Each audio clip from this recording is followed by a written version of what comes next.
Wala kang karapatang gawin sa akin yan, Gerald.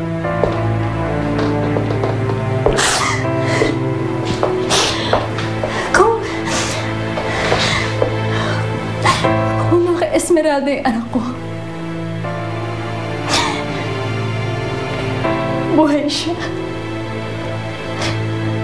Buhay siya. Gusto ko makita yung anak ko. Gerald, gusto ko makita yung anak ko.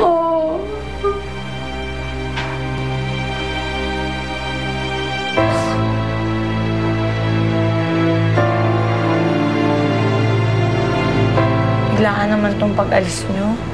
Ay, baka daw kasi bumalik yung mga pulis sa bahay. Eh, hindi mo ba sinabi yung plano natin sa nanay mo? Na kukunin nating testigo si Jessica laban dun sa pagtatangkasin ni Edward? Kahit daw may testigo tayo, walang maniniwala dahil sa itsura ko. Alam mo yung nanay mo, kontrabida talaga yan kahit kailan. Oy, ano na ngayon? Saan kayo lilipat? Hindi ko nga alam eh. Itatext na lang kita kapag nandun na kami. Eh, pero teka, paano si Melchor?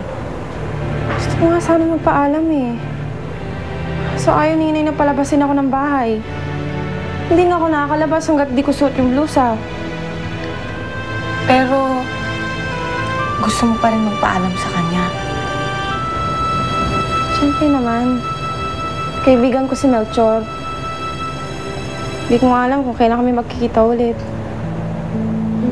Sige, huwag ka mag-alala. Ako na lang gagawa ng paraan para magkausap kayo bago ka umalis. Salamat. Wala yun. Kaibigan ko kayo ni Melchor, mahal ko kayo. At hindi ako makakapayag na hindi kayo magkausap bago kayo umalis. Sige na, sino natin to?